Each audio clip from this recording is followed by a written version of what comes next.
When the colonists declared their independence in 1776, they found themselves at war with Great Britain.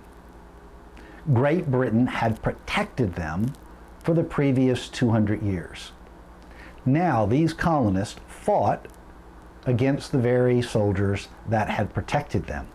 France offered the British colonist, the former British colonist, assistance.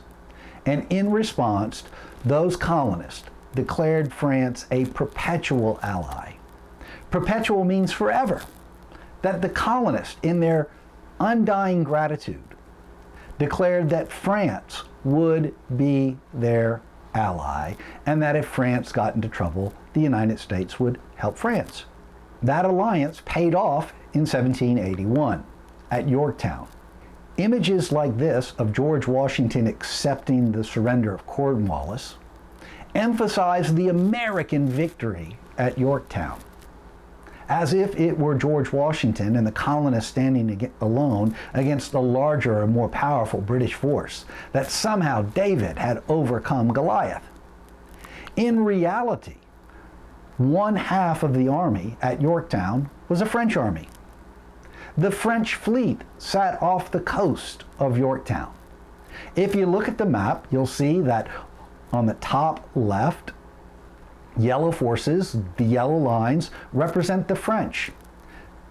They're closing in on the red forces in the middle of the map. That's Yorktown.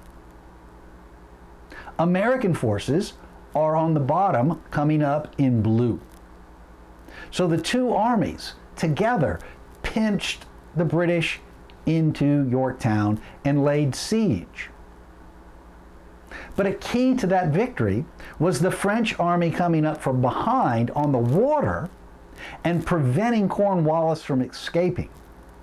If Cornwallis had an escape route, he would have simply moved on and found another place to fight. But instead, he found himself trapped between a French army and an American army and a French navy. He did the honorable thing. He surrendered. His surrender was a key turning point in the Revolutionary War. Key because the British Parliament, hearing this news, refused to fund any more military operations in the Americas. The Americas were simply too expensive, and there wasn't enough money coming from the colonies. They were spending more money than it was worth. And so they just cut them off. This was the heart of the American Revolutionary War victory. The British got tired of spending money on a losing endeavor, the 13 colonies on the eastern seaboard of North America. Over the next 2 years, British and American negotiators met in Paris and signed the Peace of Paris in 1783. You can see the territorial divisions on the map. The green became the territory of the new United States of America.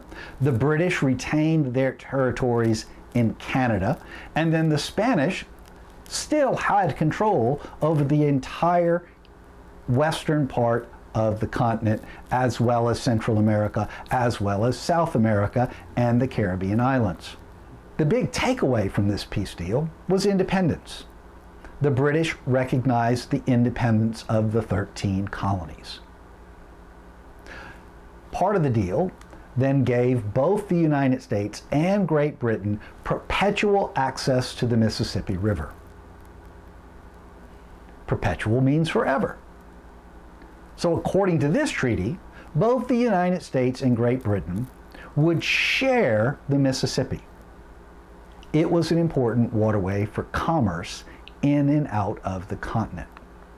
The colonists also won fishing liberties. The fishing off the northeast coast of the United States was rich and profitable, and so the colonists secured unmolested fishing off the coast of Canada even.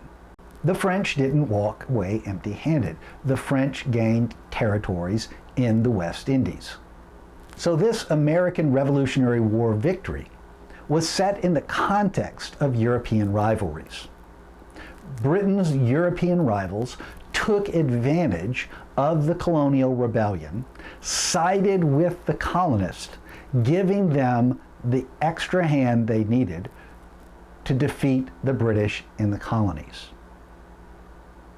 The United States was a peon. As a peon, its chances of victory in the Revolutionary War were slim.